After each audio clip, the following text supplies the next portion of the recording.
Assalamu alaikum students. Now we are having another observation regarding this very photoelectric effect, and that is Lenard observation. Lenard studied the effect of light on metallic surface. What was his experiment? He took a vacuum tube. Vacuum tube, there is no presence of air. There were two electrodes. This is called electrode C. This is called electrode A. This is called also as the emitter plate or photosensitive plate. There is a window which is called as a Carter's window. The photons in the form of ultraviolet light were allowed to fall on this very photosensitive plate. As it is a photosensitive plate, that means there is emission of electrons on a stable frequency. As it is ultraviolet light is incidented on it, there is emission of electrons. These very electrons got collected at A, and this A is connected to a variable voltage depending upon the requirement. And we are having this as a key here. This is the microammeter and this is the voltmeter. So his experiment was simple, that he studied the experiment, the setup, he studied the experiment, the effect of light on metallic surfaces. The experiment setup used by him was consisting of a vacuum tube having two electrodes. One is C and A. The electrode C is photosensitive. Yeah, photosensitive, you have to understand that it is also called as emitter plate, which emits, and this A is called as the collector plate, or you have to say anode. The tube has a side window. This was a side window made up of quarters through which light in the form of ultraviolet radiations was allowed to fall on this very metallic cathode.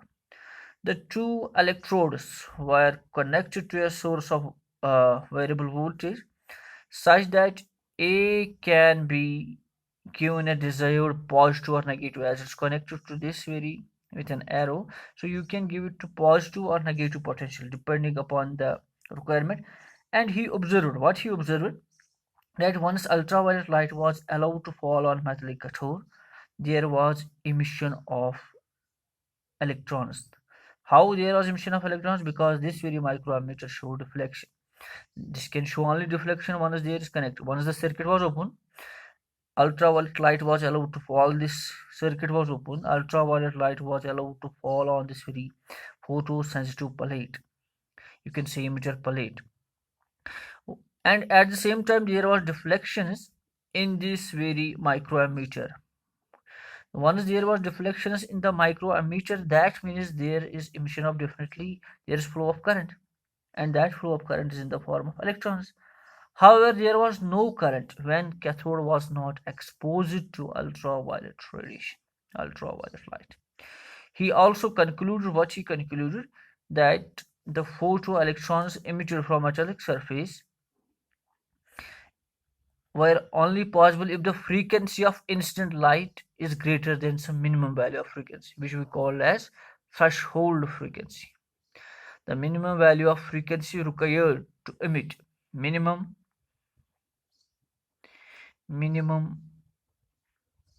value of frequency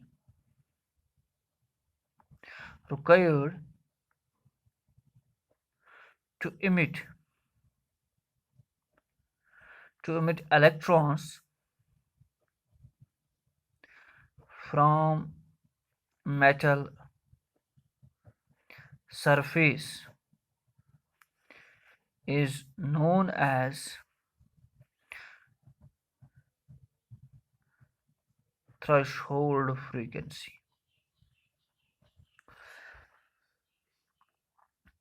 And these electrons emitted from metallic surface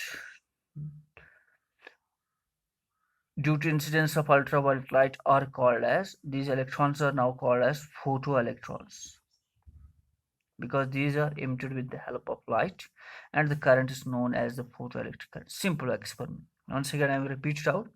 He took an evacuated cube or vacuum tube where there was no air, which was fitted with two electrodes. One is very much sensitive to the light, which is called as the emitter plate or photosensitive plate, and another is the collector plate. The two electrodes are connected to a variable potential difference, and A is having, we can give A whether positive potential or negative potential. There was a side window, quarters window, through which we are going to allow the ultraviolet radiation to fall on the cathode, or you can say the emitter plate. Once this very photons were allowed to fall on this very cathode, at the same time this very microammeter microammeter which is going to uh, show the current, it shows deflection. This can show deflection only once there is flow of current. So that means as soon as the ultraviolet radiation incident, at the same time they show deflection, that means there is emission of electrons from this very cathode, from this very emitter plate, photosensitive plate, and those move towards the anode. Once they are going to move towards the anode, then this is going to show the deflection as it was at the positive potential, so they will move towards this. So this was the current constituted because of these very electrons emitted because of light, ultraviolet light, are called as the the electrons are called as photoelectrons, and the current is called as photoelectric current. Now we have to study the effect of intensity of light on the photoelectric current. We have to study the effect of potential and effect of frequency on this very photoelectric current. Okay, now we will study the effect of intensity. Effect of intensity of incident light. Incident light on photoelectric current, PEC, photoelectric current. So what was found, that when a suitable frequency of light was allowed to fall on this very photosensitive plate, the photoelectrons are emitted, which were collected by A. As the frequency of this very incident light was kept fixed, and we were having a constant potential, the potential was not increased, the collector plate, that is the anode, was kept at a constant fixed potential, and as well as the frequency of this very incident light was kept fixed, but intensity was increased. What do you mean by intensity? By intensity, we mean if first 5 photons were incidented, then there will be some amount of electrons. And there was 10 photons incident, 15, 100, 1 lakh, 2 lakh, 10 lakh. So there was constant increase in the photon incidence on the photosensitive plate. And at the same time, what was observed? It was observed that there is increase in the photoelectric current. Thus we can say IP means the photo current due to photoelectric current, directly proportional to intensity. More the intensity of incident light, more will be what? More will be photoelectric current.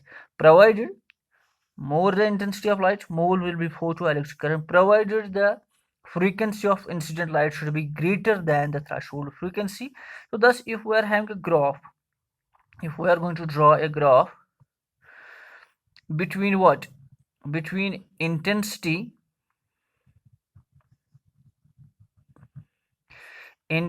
of incident light